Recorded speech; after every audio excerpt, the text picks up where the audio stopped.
Whoop, whoop. All right. Welcome back from our extended break. Glad to be back here with you all today on this fine January day. I'm Brett, and I'll be your host for today. If we can get those sponsorship slides up. I want to thank our sponsors today. They're the ones that make this lovely pizza possible. So, shout out to Open Table. What's up? And the rest of them. Lamppost, Carbon 5, EPB, Collab, Society of Work, and of course UTC. Thank you all for helping make this possible. Of course, you can access these slides right there at chawdev.com/lunchslides.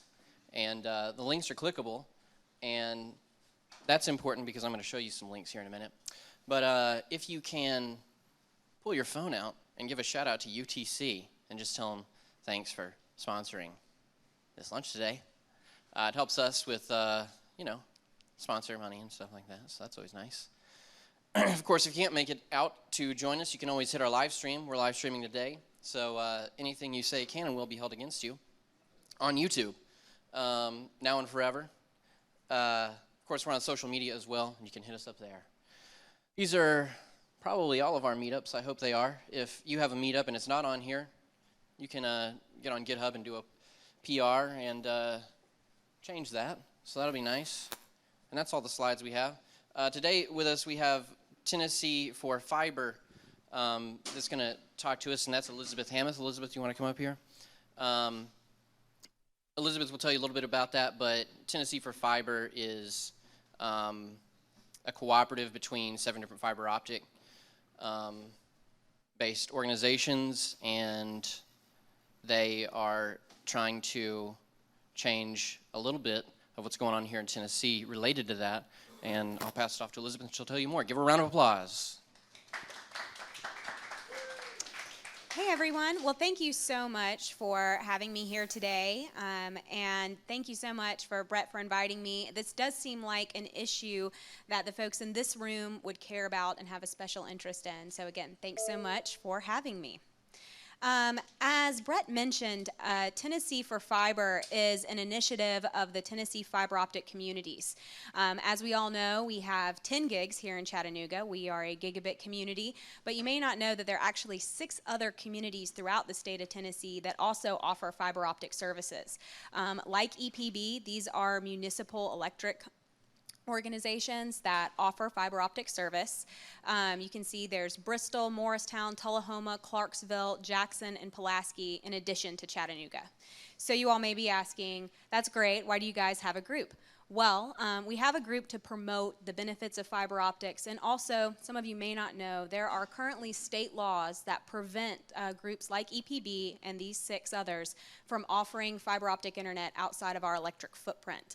And we believe that communities right outside of us deserve just the option of having fiber optic internet service. Literally just miles away from Gig City, there are folks who have no access to the internet or very limited access, and that severely is limiting their potential, their opportunities when it comes to everything from education to even their health. So throughout this presentation, I'll explain what the issues are and how we are working together to try and make some changes. So why fiber optics? I think this crowd, again, is pretty well versed here. Fiber optics moves at the speed of light. It has virtually limitless capability and capacity, and we believe it's the 21st century infrastructure. Not only does fiber optics provide excellent communication services, it is also the backbone for EPB Smart Grid, and it allows innovation when it comes to electric devices as well. So this slide is from the U.S. Government Accountability Office, and here you can very clearly see this is third-party research, and it illustrates that fiber optics is really the future-proof technology, beating out pretty much any other internet service. So community benefits. Here are the 5 major reasons why we believe fiber optics benefits communities. First of all, there is job creation. Fiber optics tends to come from municipals who will serve industrial parks without exorbitant fees. So when big companies like say a VW, they're looking to move to a community, they're going to want that lightning fast infrastructure, and a municipal will offer it without the fees often associated with other groups.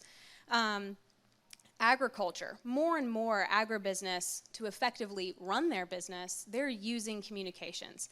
So whether it's being able to participate in the global economy or be able to engage in precision agriculture, agriculture is depending more and more on high-speed internet service, which, as we all know, is incredibly important in our state of Tennessee. Healthcare. Telemedicine is all the rage, as we know. Wearables are everywhere. And if you want to track your health data, you need to be able to connect to a reliable internet service. So again, fiber optics has that reliability, that lightning fast speed. It allows doctors to work with you remotely, and also we've seen evidence that you can get test results much more quickly as well. So in this next video, we'll outline the benefits extremely clearly of what fiber optics can do for education. So we have just a short video. Hope you enjoy it.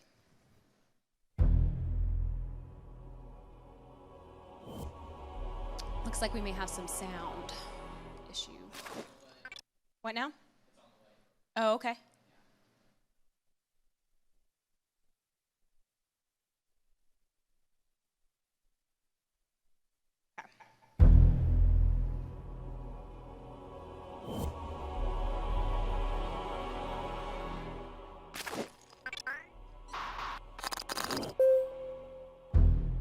Ever think about the micro world that surrounds us?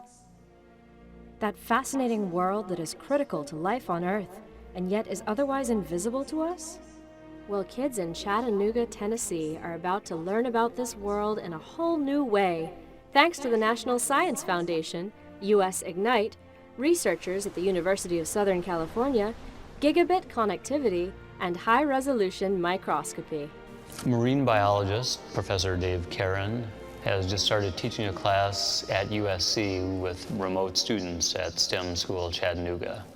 STEM students in Chattanooga, home to the country's first community-wide gigabit network, are experiencing biology and STEM like never before. So what's exciting is that we've taken a digital cinema camera that would normally be used for making Hollywood movies and combined it with this microscope and put it under remote control so you students in Chattanooga can actually move the image. It makes it look 3D by the different shades and different colors. The interactive high-resolution microscopy system enables researchers at USC to place live biological specimens under a digital cinema microscope and capture ultra-high-resolution movies of the microorganisms while simultaneously transmitting live, high-definition images from the microscope system to students in the STEM class.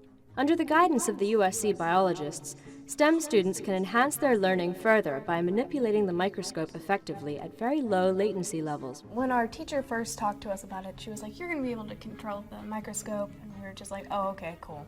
We get here and it's all these fancy controls, so you've got the big screen, and we were just kind of in awe.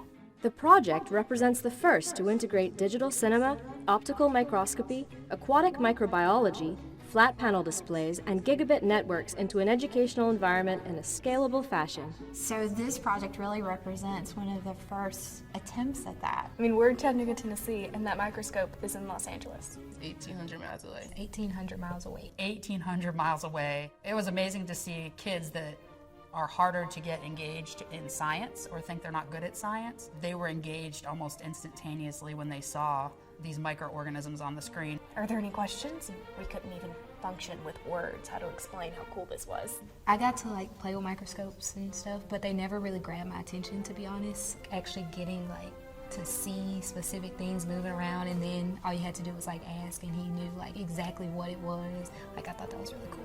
The microscopes I've used before have an image this big, so this is a drastic change. You could actually see little organisms moving around. A lot of 10th and 9th graders who would walk by and scoot over and glance and be like, "Oh, what are they doing? I want to be able to do that." I hope we get to do that next year.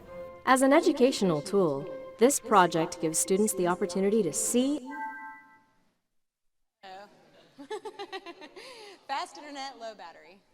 Appreciate and understand the complexity, beauty, and science of the micro world that surrounds us.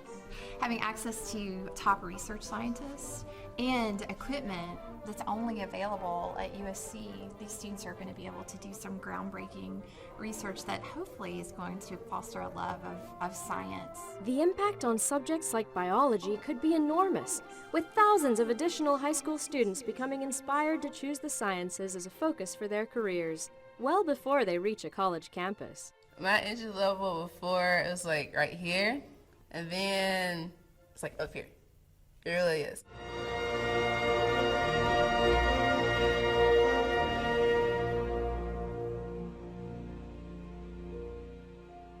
Okay, so in that video, I hope that helped illustrate the advantages that kids living in Chattanooga have right now when it comes to their education. You can see those kids were really engaged, and they have opportunities to work with amazing people all the way across the country.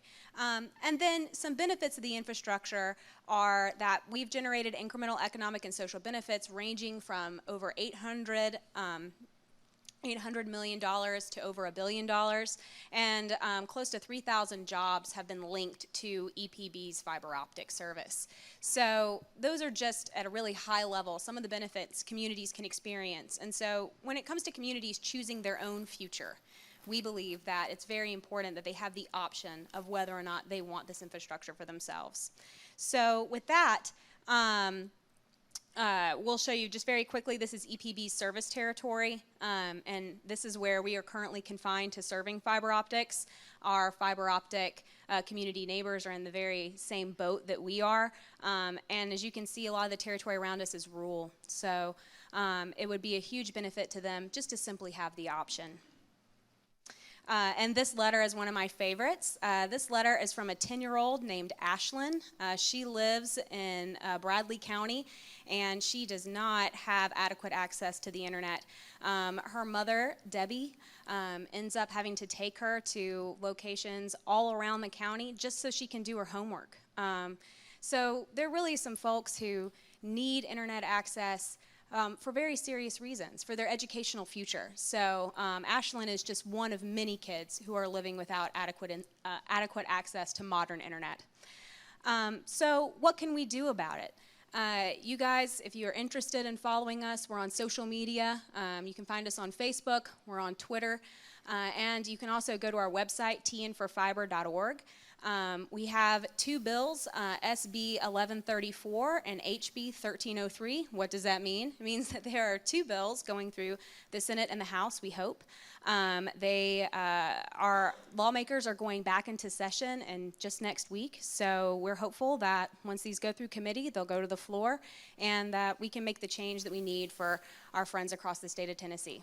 So thanks so much for your time. I will hand out some pamphlets we have here for more information.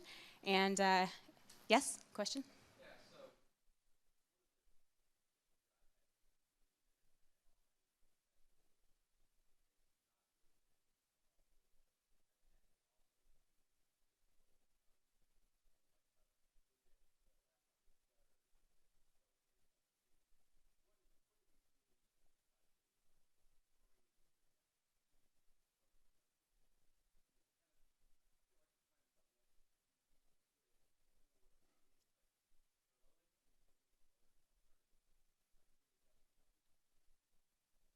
Well, thanks so much for your question.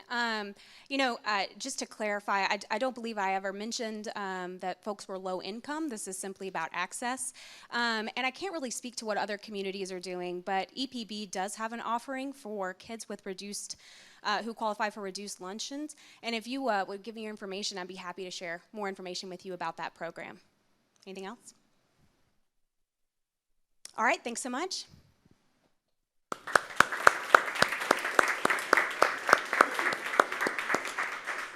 Good. Thanks, Elizabeth. Okay, so stories from the trenches. This is an idea that came out of a conversation that Bill Brock and I had a couple weeks ago, commiserating over software projects that had gone south or looked like they were going that way. And so these are stories about software projects gone wrong or gone wrong temporarily, perhaps even the occasional dumpster fire. And hopefully what we'll come away with is hopefully some laughs, maybe some tears, and some lessons that you learned along the way. So the format for these are going to be you get 5 minutes to get up and tell your story. If you have slides, we can accommodate that. If not, that's fine too. We've got a mic for you. I think we have 3 or 4 people on the books right now. We'll see how we go here relative to time. And if at the end we have a little bit more time, then we'll see if we have any other takers. Anybody wants to come up and just spitball on some stories from the trenches, we're glad to have you up here. So we'll see how this goes. If it goes well, then and people like it, then we can give it another go. So speaking of lightning talks, we have that coming up in February again. So if you have an idea for a lightning talk, come see me. And of course, that's a topic of your choosing, 5 minutes, and the attention of the crowd, as far as you can keep it. So let's see. So without further ado, Bill, do you want to take the first one? Everybody give Bill a round of applause.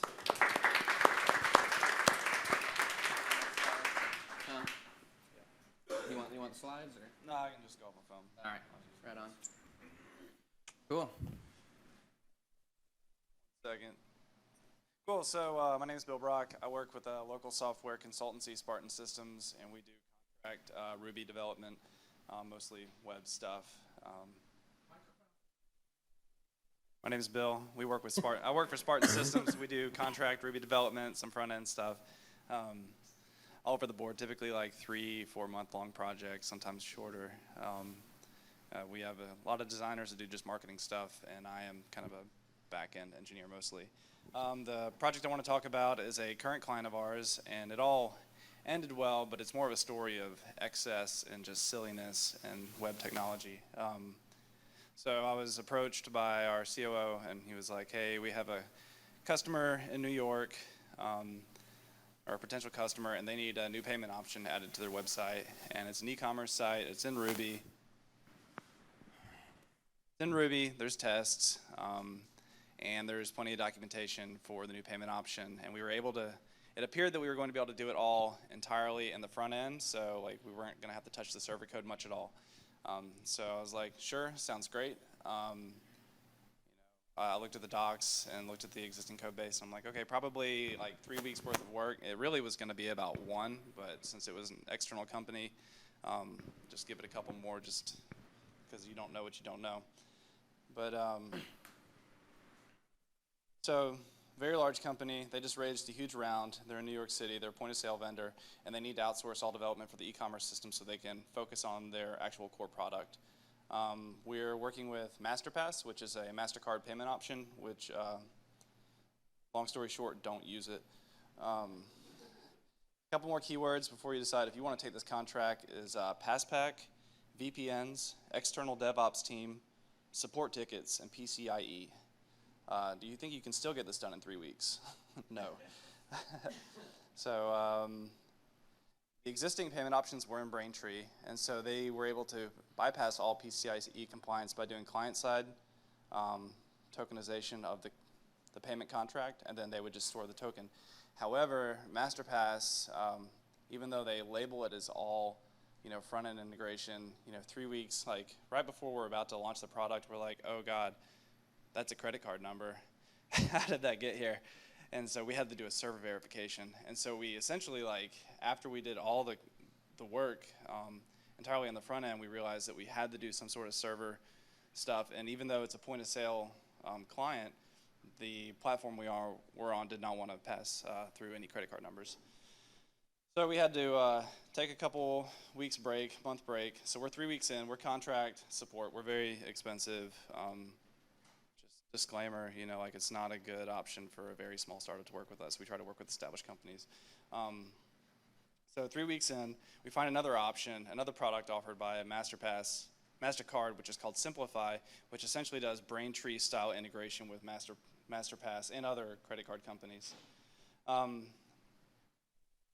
So anyway, we get back to the development, and we start moving very slow because we have to make a lot more server-side changes. And even though there were specs, there was probably like 40 broken tests in the project, and we had no idea anything about the platform because we were external contractors. And so we had to spend 6 weeks now largely treading very lightly and repairing this build as we went. All that to say, we get to the end of that, we have a working payment solution with Simplify, and the thing breaks on mobile, and we can't do anything about it. It just completely locks the cart. And it worked with the Lightbox initial option, but for some reason Simplify and MasterCard can't work together, even though it's their own company, in order to actually facilitate a seamless transaction on mobile. We refactored so much of their code, pushed stuff, deployed to production, which was just horrible because they had, multi VPNs and a DevOps team that we couldn't talk to directly. And we ended up deploying all these changes and actually never deploying the feature that we were working on. So it's like 9 weeks of total work at 2 engineers, and it is like just sitting behind a feature flipper waiting on MasterCard to maybe someday fix this mobile issue. All that to say that the project was originally worked on by other developers. It was outsourced, and it's like really, really easy to come in and be like, what the hell happened here? Why are these specs broken? Like, why didn't these people care about the quality of their work? And it's just, it's always like situational, and so it's the easiest thing to say, like, this work is crap, what the hell were they doing? But really it was like probably some project manager somewhere. That's whose fault it was. But so the most important parts in this story is that we were able to communicate with the customer every single day. They participated in daily stand-ups, and we delivered like working many features and collaborated with them, the whole time. And so the customer ended up being very happy, and they're flying me to New York Sunday for a week-long planning session for another adventure where we're refactoring their whole drop shipping stuff. So happy customer, but totally failed feature. And yeah, that's it.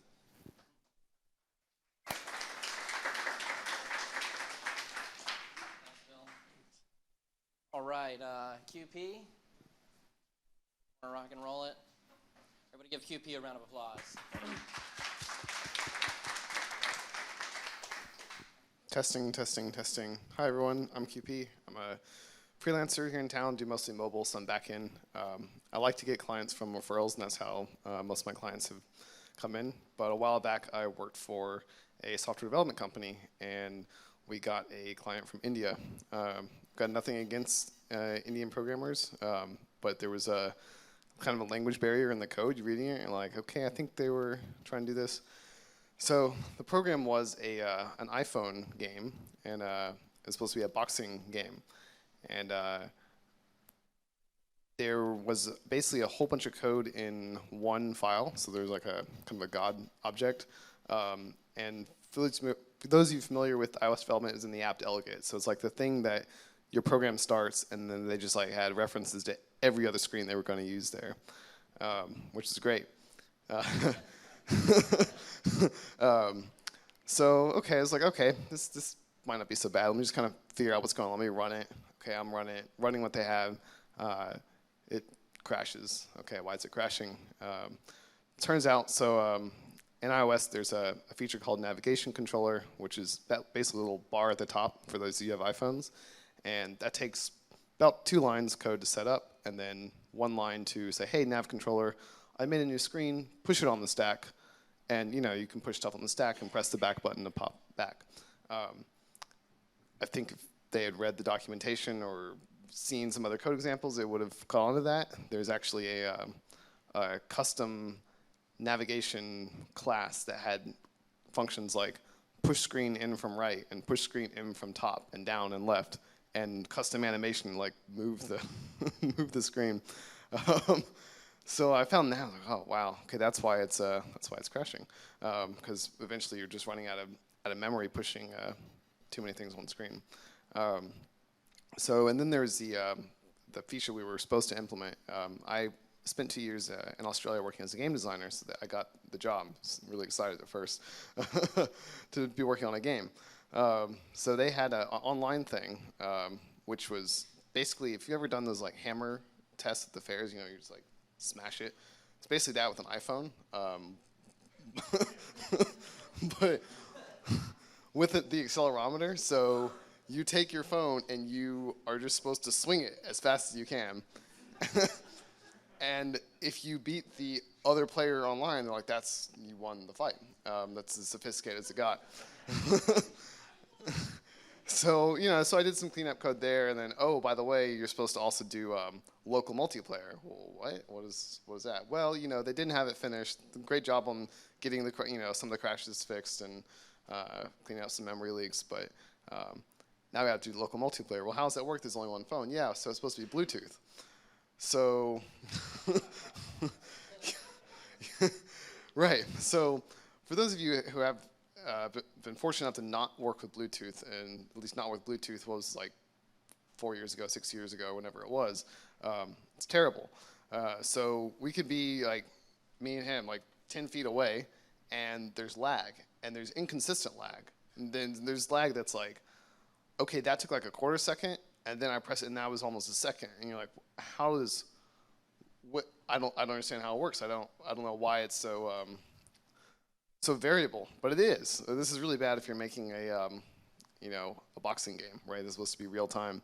So they also didn't have any idea of what the mechanics should be, so I got assigned to make it up, which I hesitate to say I'm proud of this. I made it work, but ended up you held your phone sideways, you know, like a glove, and you punched. Of course, the accelerometer, if it's just moving forward like that, I don't know that you stop punching, so I have to actually check for the snap back, right? So when I register that, that's like you threw a punch. Not advised for you or your iPhone, but it was a punch, and then you could like do that to block. So it's punch and block, and the idea is you would theoretically, I did this in the office with coworkers. You'd stand there and you'd be like, until someone got knocked out in the game, or real life, which could have happened. Yeah, so that's I mean, I made it work eventually. I don't know. It was a process. The language barrier I mentioned is, again, nothing against Indian programmers. I work with very talented Indian programmers, but programs interest because you're working in logic, but when you're trying to read the code and you can't understand what the methods are supposed to be doing or what the variables are doing, it's confusing. So please write readable code. And if you come back, and you read your code a week later and you don't understand it, please refactor it, because someone like me or you might run into it someday and be wondering what the hell happened. So that's it. It worked eventually. It got released. I don't know how many people downloaded it. I didn't download it.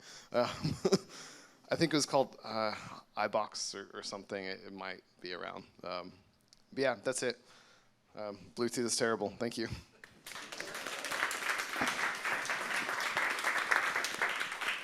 What did you learn? What did I learn? That's a great question. When in doubt, start over. Definitely. Like, just start fresh. And for the project managers or managers in the room, you're probably like, oh God, we can't do that. But as a programmer, you read code, you do stuff, and then just the act of writing it once, you become exponentially better at being able to write it a second time or figure it out a second time. So it's not time wasted. It's just that the amount of work just might be bigger than just your first pass, and that's okay. So don't freak out if your programmer is like, hey, I wrote this thing in a month, and now I'm going to rewrite it again in another month.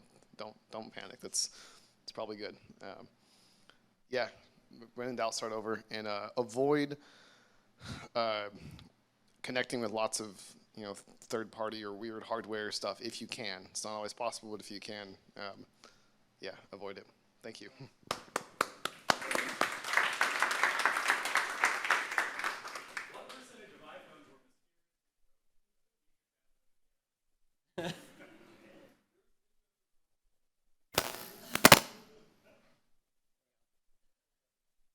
Branden, want to go?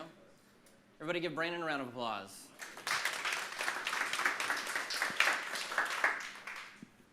Can you hear me now? Good. So imagine, if you will, the turn of the century. There is a software company that does custom HR software, succession planning, org charting. I'm 20-something. Take a minute to process that. We're in that time where Microsoft says, oh yeah, you can even hook up your web apps to an Access database. Let that sink in. And that's my talk. Oh, wait, no. Now imagine that you have sales reps who are turned on to a client in New York. I think I'm picking up a trend here. This client has a CEO who is buddies with your company's CEO. That's an important first step.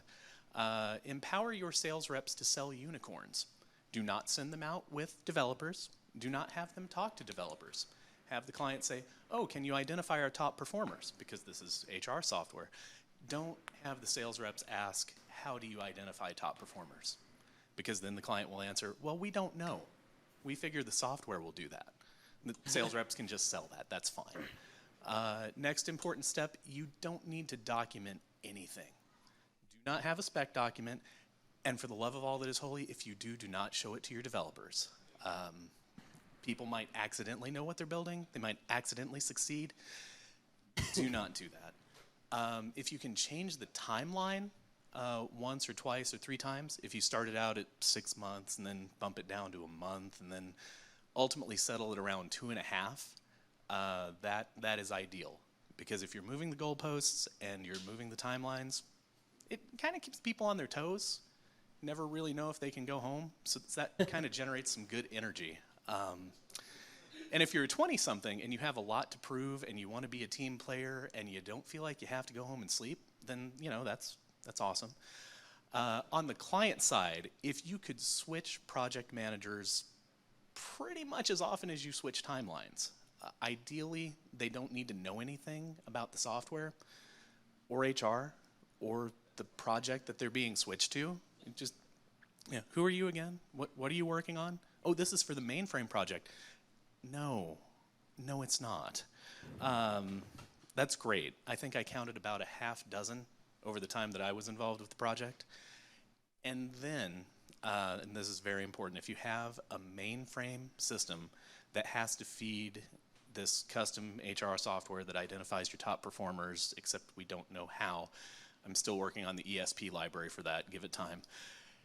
What you need to do is you need to pull everything into an Access database for your mission-critical data refresh, because the custom software uses an Access database for its data transfer. And that makes it easier because you can consistently do an apples-to-apples connect, update the data, and you're done. And then on launch day, what you need to do is revert to the original mainframe file format and call your vendor and say, it's broken, your stuff doesn't work. Why doesn't your stuff work? And the vendor says, oh, well, send me your Access database. This is a mainframe file. Oh yeah, we just put it in Access for development because we figured it would be easier for you. Yes, if it stays in that format. And for the bonus round, if you can possibly arrange for the CEOs to have a falling out toward the culmination of the project, around the time the mainframe files are breaking, around the time you're getting your first round of, oh wait, we forgot to add this to the specs. What do you mean that wasn't in the spec? We discussed it from the beginning. You can arrange to enter about 6 months of legal action and ultimately maybe get paid or maybe not. Let me see. Have I left anything out? No, I think if you follow absolutely every one of these steps, you are going to fail so completely that in about 2 years your company will not exist. So do that, or don't. Please don't.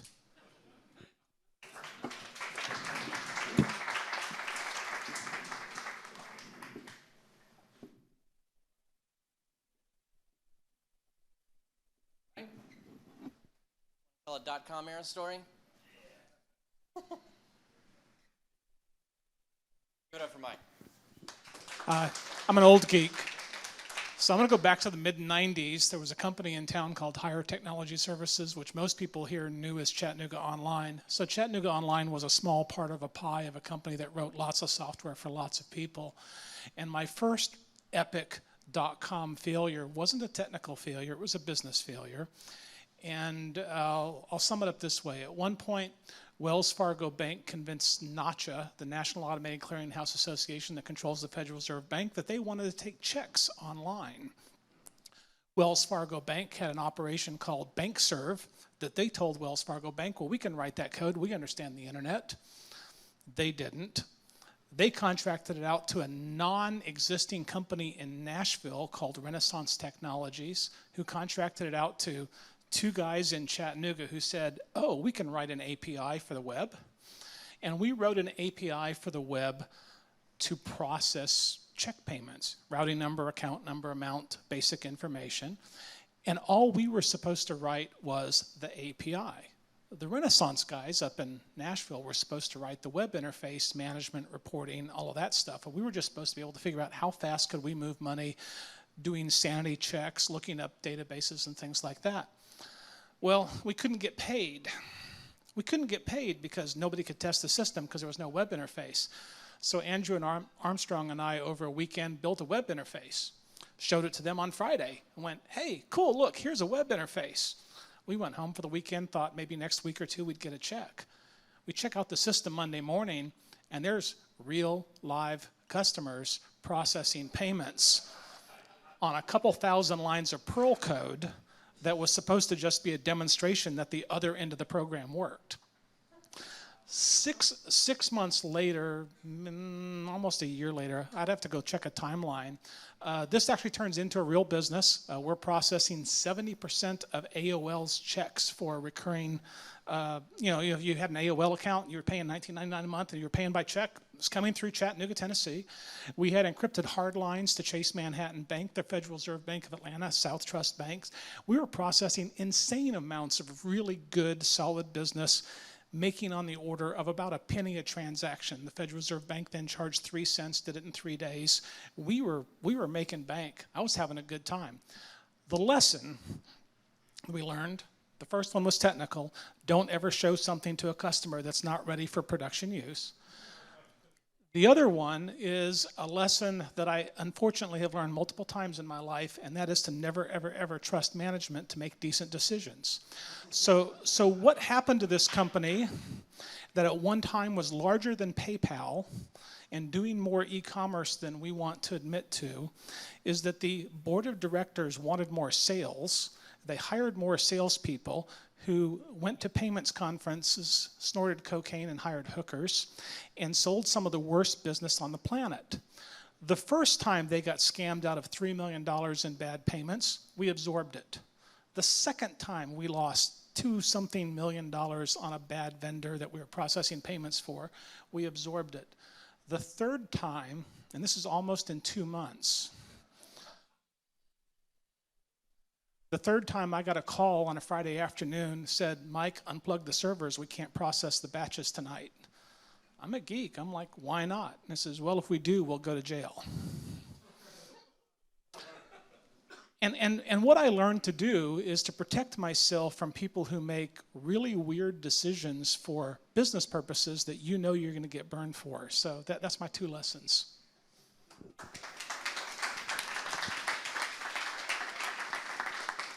Thanks, Mike. That's a good one. I think we've got time maybe for just one more. Does anybody want to spitball? Anybody? Any takers? Going once? You got one? Let's do it. Jessica Ivins, everybody, give it up. Thank you. The whole time I'm thinking like, oh, I got a good story, but I didn't sign up ahead of time, so I don't know if I can go. So this is a story about how I joined a web design agency, and me and my boss had to scramble to finish a project because our senior UX designer went missing, literally went missing. We found him, but finding him and figuring everything out was fun. So I had just joined this agency. I was there for about 3 weeks, and there was another, so I was a senior UX designer at the time. It was my first senior UX title. And there was another UX designer there at the time who, about 2 or 3 weeks after I started there, went missing. And we found out that he was behind in his work. He hadn't made his deliverables. The client was, expecting responses to emails and phone calls and weren't getting them.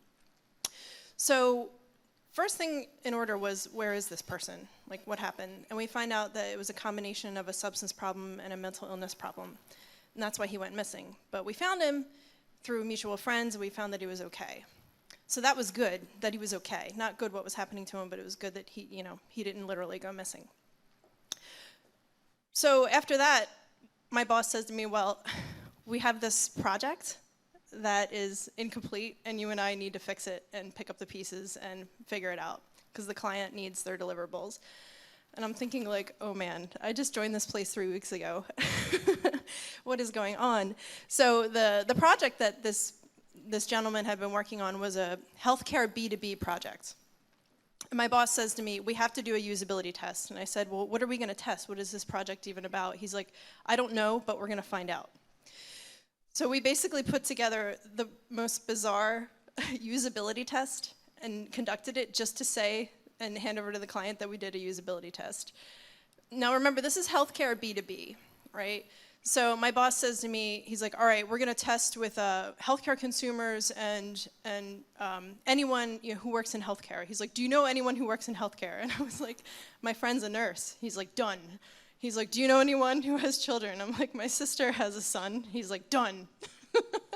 So we recruited friends and family, and we basically made this one-page wireframe that had like lorem ipsum on it and a couple of like pictures and stuff. So we recruited friends and family. And I remember having my friend on the phone, she's a nurse, and doing a usability test with her. And afterwards, she's like, Jess, is that really a usability test? And I'm like, no. Same thing with my sister. And we did have honorariums for them. So we did have a budget. We paid each person $50. So my sister and my friend were like, sure, I'll talk to you over the phone for $50. So we basically had them look over a wireframe, checked off a bunch of boxes to say that this was done. And there was a lot more scrambling, but we wrapped up the project and got it done. And that was an interesting experience. So hopefully that never happens to you. But if your coworker ever goes missing, I guess my advice to you is that you can get through it.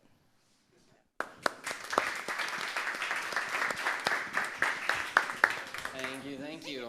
All right, well, I think that was fun. Anybody else? Should we do it again? Yay? Nay? Yay? All right, we'll do it. So thank you for coming. We'll be back next week, regular scheduled time and place. We'll see you all next time. Thanks again.